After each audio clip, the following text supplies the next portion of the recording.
Step one of your pattern animal assignment is to find a reference. You can do that by looking at some of my pictures, my how to draw books, or the internet. This is a calendar page, so I would suggest you take a picture or a screenshot on your iPad so that you can go back and look at your reference at any time. We are ready to begin the pattern animal. So if you've got your animal drawn on large paper, your next step might be to go into your sketchbook and think about how you might break up your animal into shapes so that you can add pattern. If you look at my sketch, I've got some spots where I've added a thicker line to really have my animal stand out. And there's lots of different materials you can use to start coloring in your patterns. If you look over here, I've got a chart that shows all the different kinds of materials you can use to color in your patterned animal. There's several kinds of markers, including permanent marker, bright Crayola marker, and multicultural marker. If you use the permanent marker, grab a sheet of this brown paper so that you don't get the table all dirty. I have metallics right here. I've got markers as well as crayons. If you're coloring a large area, you should use these crayons because the markers will wear out. The crayon d'arche is great for blending. If you press hard, it will actually look like paint. But you can also have some different blended effects with those. Over here, this is like colored pencil. So I have two different kinds of art sticks. The square ones go in the box. And then inside of this, there are some hexagonal ones. This is a Crayola brand.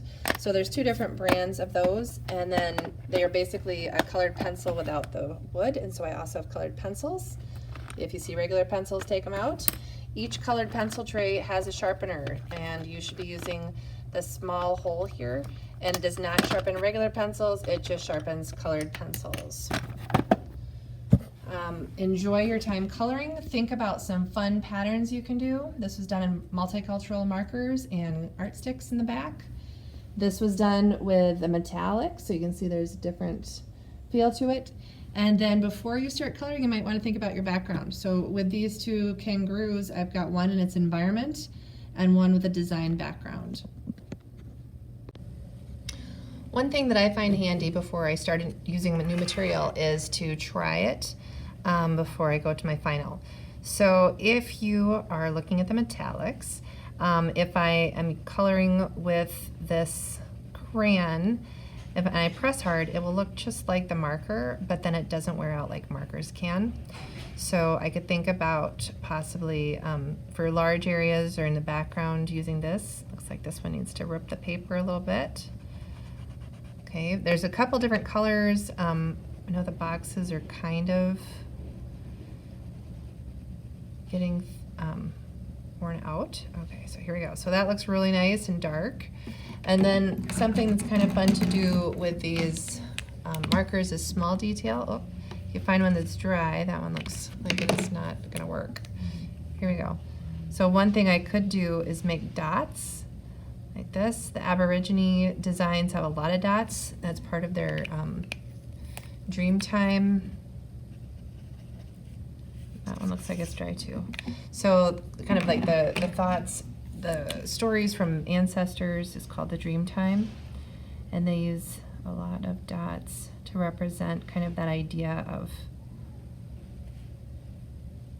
these different paths and memories. So I could have these circles that connect to one another and use dots that way. That would be kind of cool, and keep building it up. Something to keep in mind, no matter what markers you're using, is that you can easily layer the markers. So if I choose a light color, maybe I'll do like something like this, then I can take a darker color and put patterns on top of it. So I could try that. This is maybe going to change color.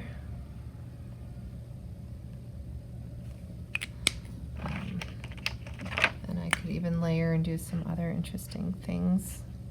But that way then I've got a color behind these instead of trying to color yellow around it. And then I could continue with this color somewhere else.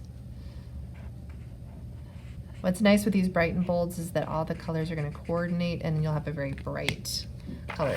It's gonna have a really different feel than like using the metallics.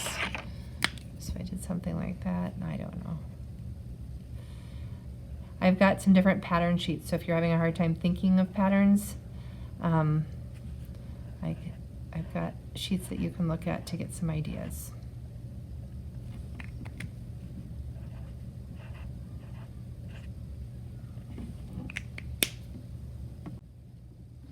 These are the crayon d'arche that are in the big clear tray, and the art sticks and the crayon d'arche have a real similar feel. This one maybe blends just a little bit better than the crayon d'arche.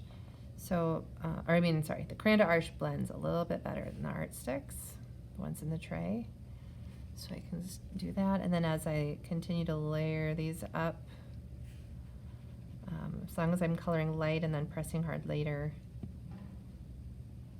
they kind of blend into one another. Then I was thinking maybe I would do, rather than patterns, just kind of like large shapes of color, since this is more of a crayon. So if you look over at the Norville Morso art that's on the cupboard door, I was kind of thinking about that kind of a style.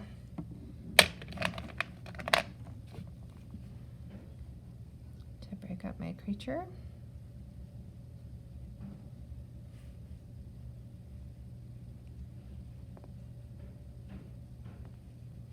But here, if I'm pressing hard,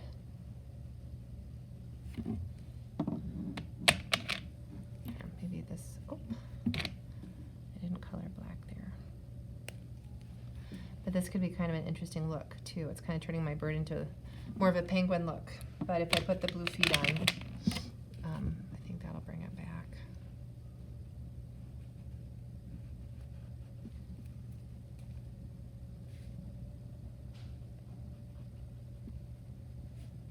Something like this. Kind of nice to have a dark and a light. And it should layer back on top of each other too. The art sticks may not quite as much, but the crayon d'arche has some layering possibilities.